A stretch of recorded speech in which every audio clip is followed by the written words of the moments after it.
your properties and properties tag. So here there is nothing called properties tag. I believe there is a straight error.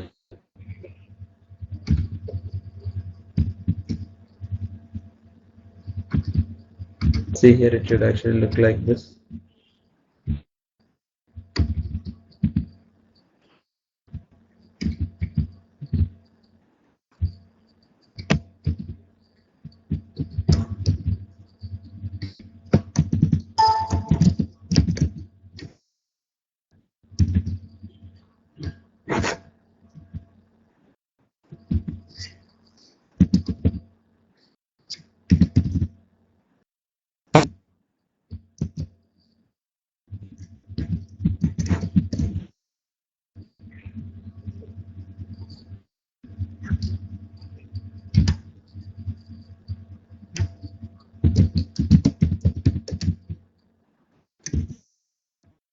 Yeah, this is fine.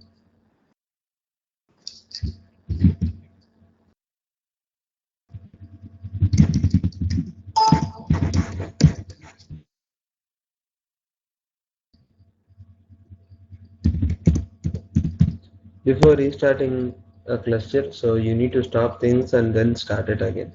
So make sure you do a stop all data sets.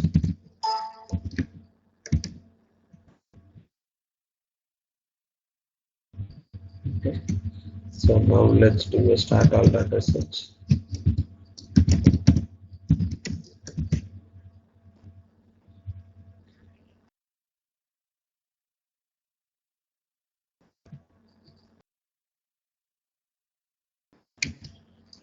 Let's check JPS now.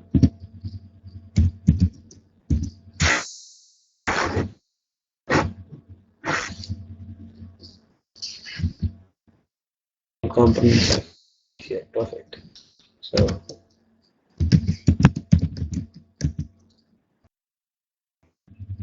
sorry.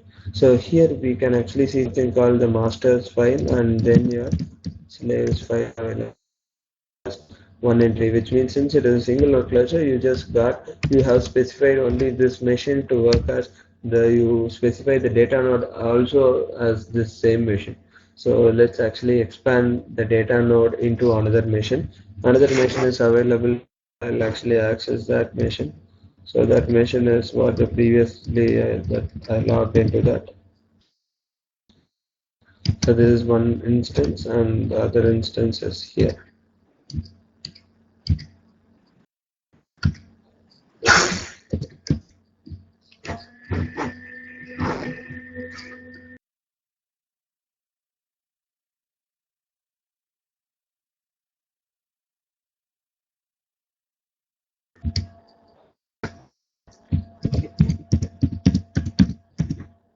And the next version is your big data. So once you actually log into this instance, so this instance IP is like I'm actually going to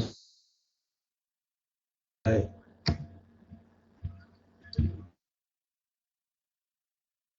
name node version would be on the left top, while the other one should be on the right top, right bottom.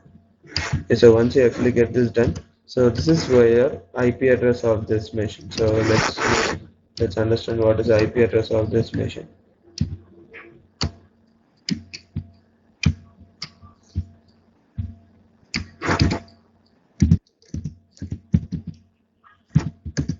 So this is the IP address of this machine. Copy this up.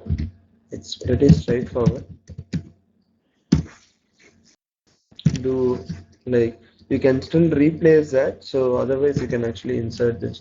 So now under your slaves file you have inserted two records, that is we are planning to add two data nodes inclusive of this one machine and the other machine that we are planning to do. So we need to make sure before that we have passwordless SSH configured into that machine. Try it out. So when you actually enter, it should not really ask you password. Let's see, because already the public key and this public key is all being to this. You know already the process of generating your own public key, that is SSH-keygen space T space hyphen T play space RSA, that will actually generate your own public key under your ID underscore RSA.pub of your home directory. Later, the same file needs to be pushed into the contents of your authorized underscore keys of the targeted machine where you don't want to be bugged up by your password every time. So in that way, this is going to work. So here the SSH works without a password, so that is one check you need to do. And most important thing is like you have added things up and you will have to update your configuration files here. There is a command called scp used to actually back up your whole Hadoop itself. So the most important thing is you can actually use the whole Hadoop. See here.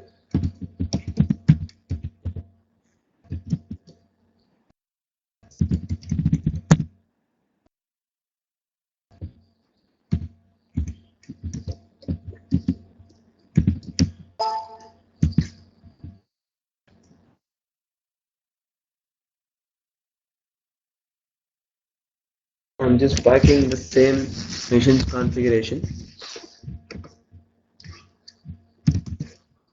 I have this tarball. I have created this tarball with a configuration of this current machine. I'm just going to SCP this.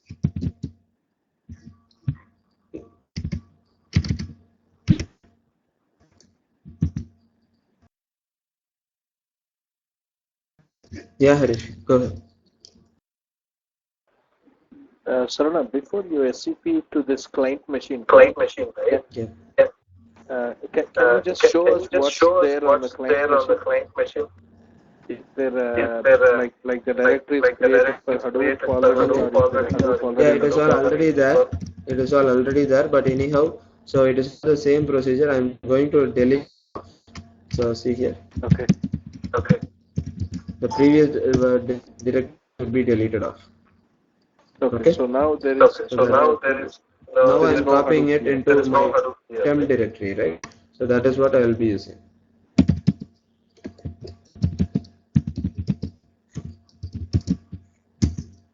Okay. Getting into the only thing on this machine is you just have a Hadoop user and a Hadoop group. Yes. And the SSH authorized keys from the master, which are saved into the home of this machine under the Hadoop user. Exactly. Yeah, because you already have the same base code. That is what that is all already configured. Like setting up your Hadoop user, the SSH thing, it's all already done. So you already know that. So that is what I don't want to spend time on getting into that. So I'll give you this access to the server for another few hours. Yeah, go ahead. So the only thing is once a new machine comes in, you basically back up your whatever the data you have on the master and just the whole folder. Not the data, that is just your Hadoop installation. So that is not primarily the data that Hadoop works on, but that is essentially your Hadoop installation directory. You can actually make use of it. That is what we saw. Something called Hadoop actually can be extended into multi-node cluster with a single set of configuration. Remember? Okay. That is what I'm going to do here. So get into your slash data. Now extract this.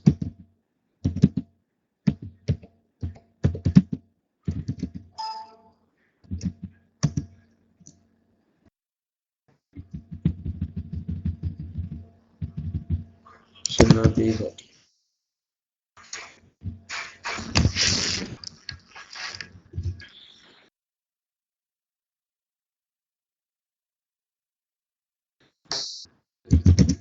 I'm extracting the contents of this, and I also need to create a directory called sdfsdmd. Okay, right. So get into the directory called Hadoop. Once you actually check into it, the configuration actually has a values that is all already set up over here.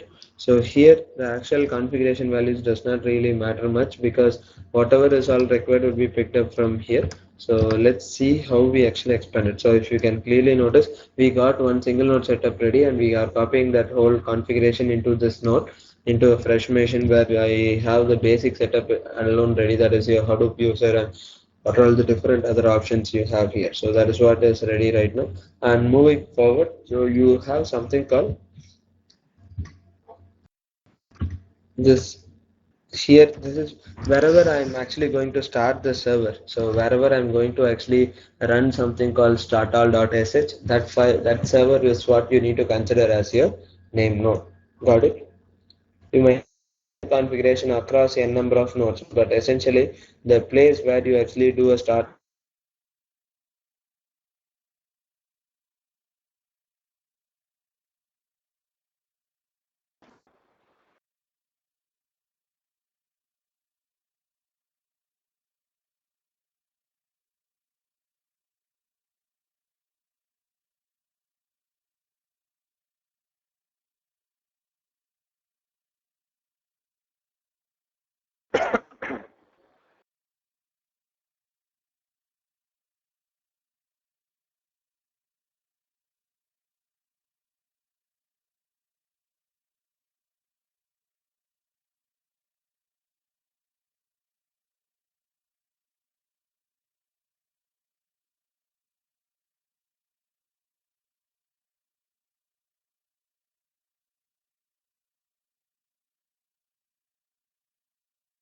startall.sh, or when you actually start some service, there was a hiccup, so even meeting was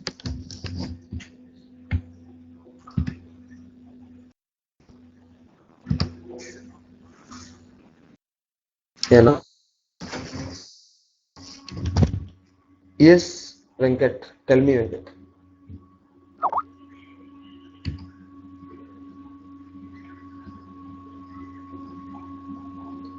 So see here, so here it is the same server.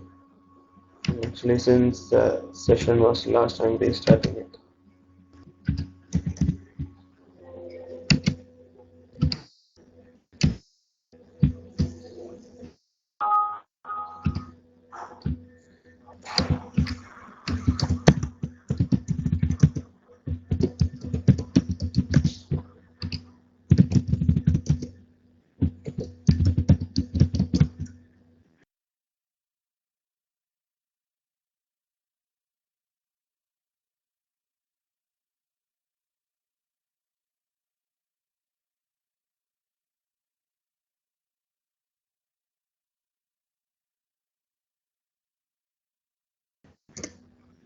Okay. So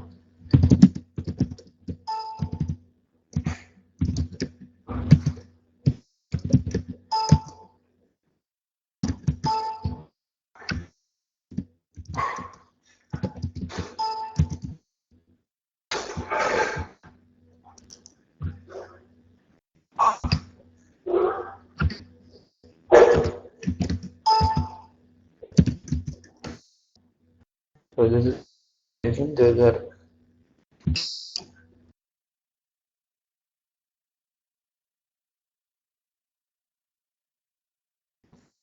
okay. That's a good question. So in terms of copying things up, when you say a slave machine, what are all the components that is all required? The components that is all required inside a slave machine is nothing but a slave machine is going to work out as a data node. But why are we copying all the configuration has some important value behind it, because when you say in case of any failure, any node failure or even your name node failure, so when you say like even though you can actually still have a backup node called secondary name node to actually maintain the metadata, but there are few cases where you want to at least start your whole Hadoop cluster afresh. So how do you do that? So in that case, like since every machine has a configuration that is very similar, that is the same configuration available, you just need to actually update the necessary configuration and you can run on different other machine also in any failures. That is one thing. And in case in context to actually understand to answer your question, so here it is not always required for the core site.xml, right? Rather, like you don't really need to actually work out on something called, here you essentially need to specify what is your job tracker and what is your name node. So that is something that you already specify in your core site.xml. So your core site.xml has where is your name node, and in your map.site.xml site.xml you essentially have where is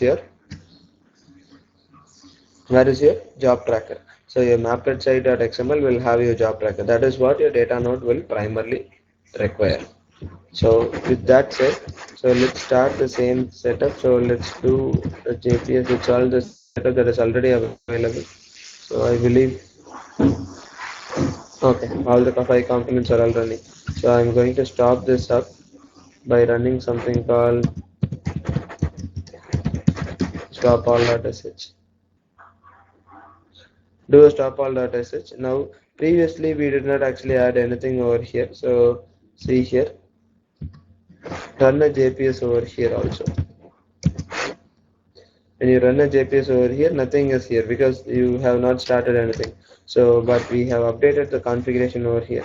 Let me actually explain you without the configuration and with the configuration.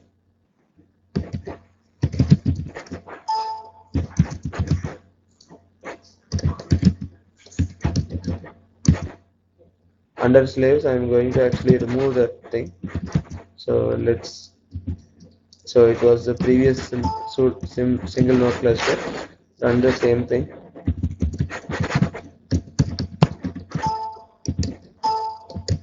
Start all that. Run the usual thing of actually running all your services within the one single machine.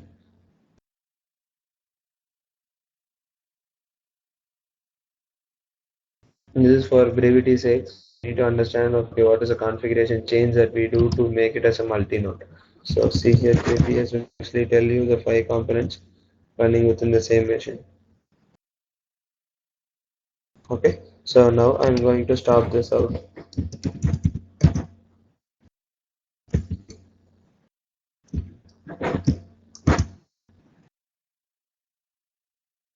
Once I stop this out, verify that JPS does not have anything running. So since JPS does not have anything running here, what I will do is I will have to edit your slaves file, update something with your this file. Okay, so I have updated your slaves file, added another entry to make your setup understand that I want to expand it into another name data node. So what I will do now, do a start all.sh. Let's see what happens. So during the logging process itself, you can see that your 2 data nodes starting. So see here, this is one data node, this is another data node. So it is all primarily focused on the slaves file where you actually read up a number of IP address entries and you actually expand this out. See here. So let's understand how it works here. Host name. Now do a JPS here. Sorry. So it is all running perfectly. So here do a JPS. Now you should see your data node and task tracker. Perfect. We did not even touch this machine, but this machine SSH into this machine and actually configured everything to start all the services. So this is what you call it as your data node. Your data node essentially has 2 components, that is your data node itself and your task tracker. Yeah, Harish, go ahead. So in this client machine, we did not do any format or name node or anything. Absolutely nothing is required.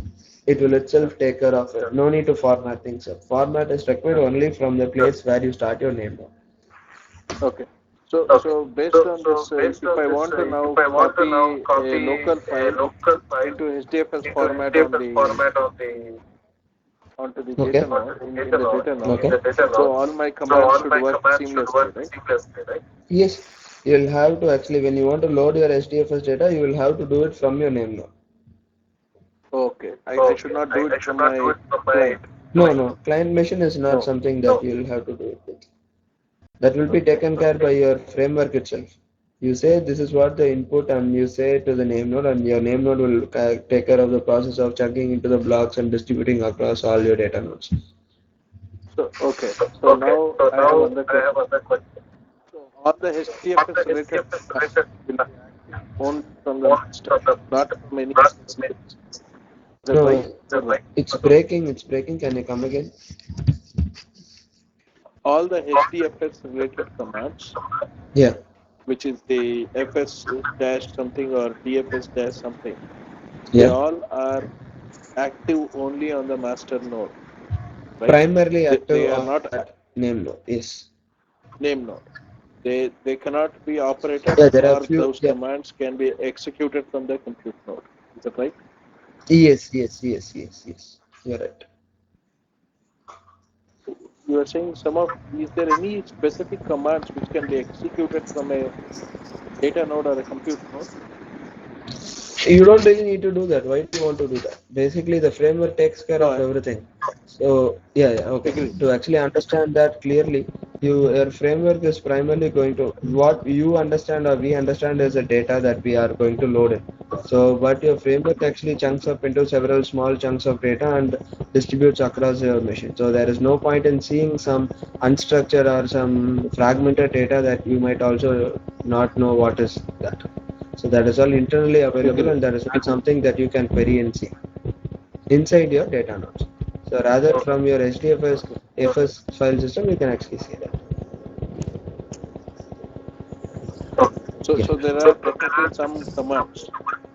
In fact, yes, we'll be seeing that, but at this point, there is not.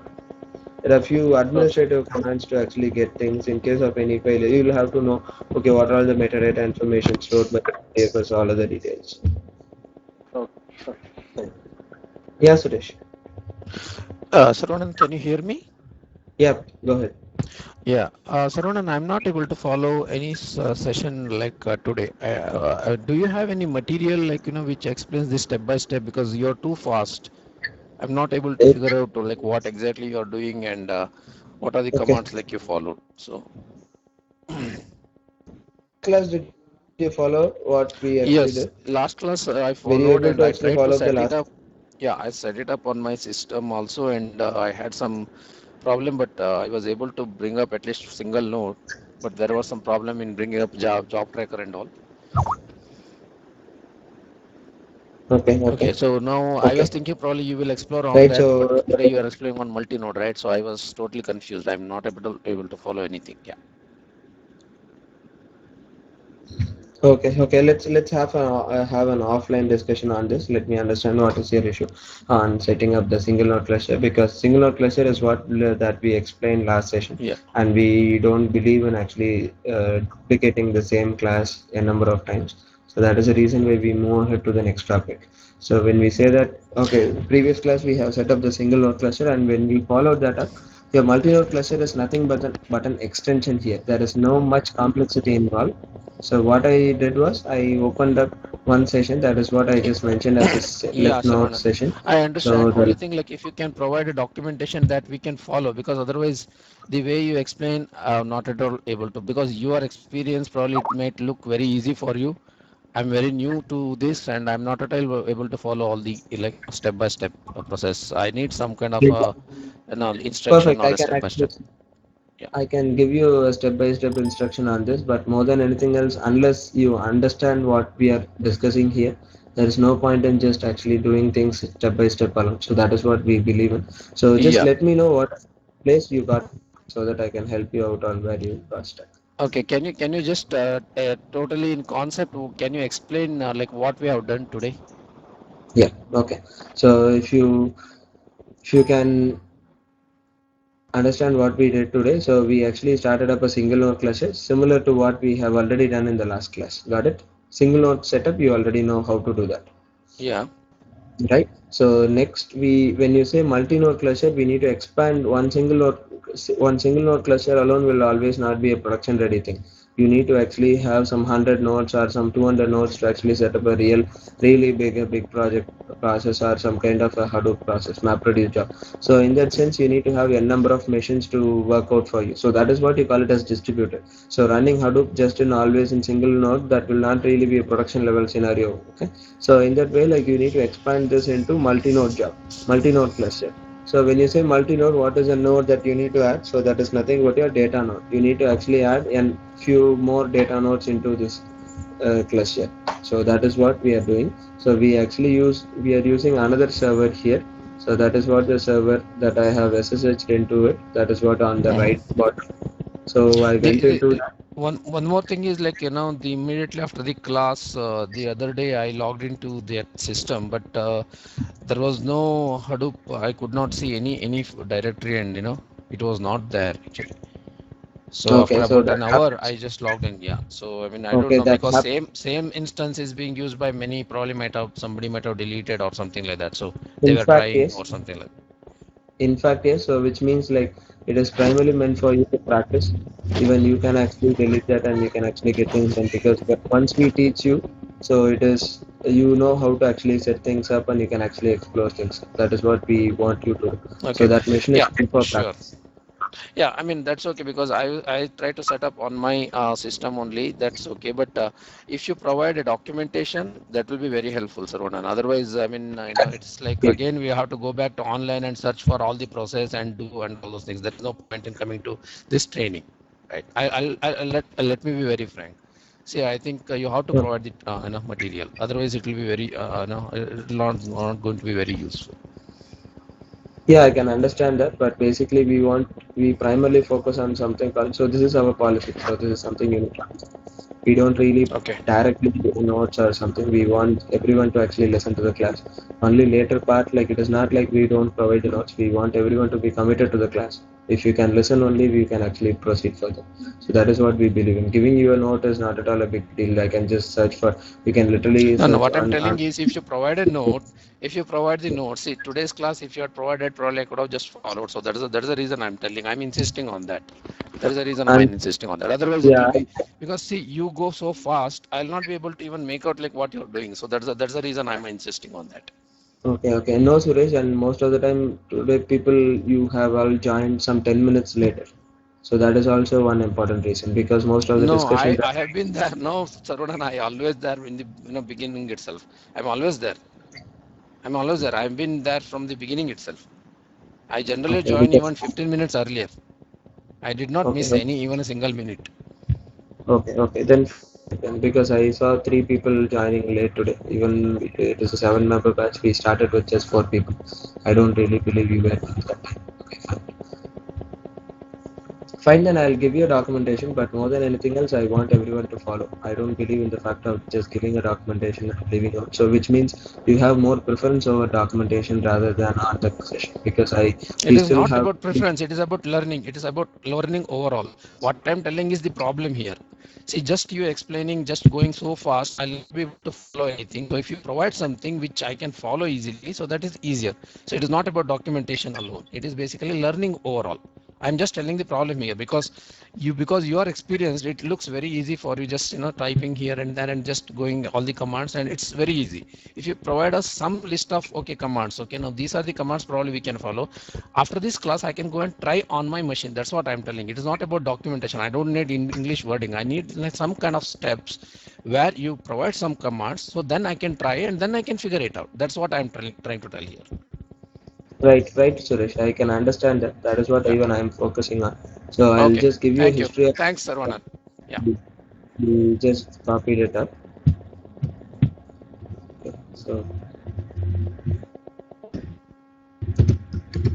I'll just give you a history of commands so you can actually make a note. I'll just save it up. You can Okay. actually have it available.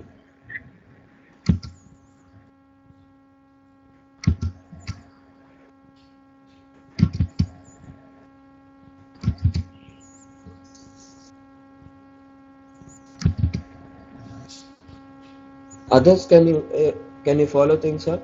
Rami Reddy, you can't actually follow. Okay.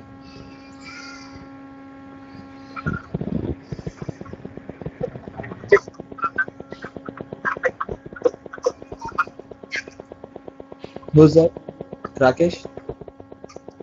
Yeah, yeah, yeah, yeah, Rakesh, you are late. Yeah, fine. Okay.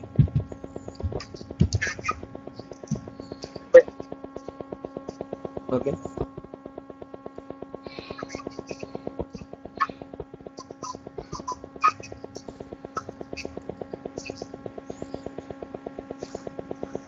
Uh, when you say, sorry, come again. What was it?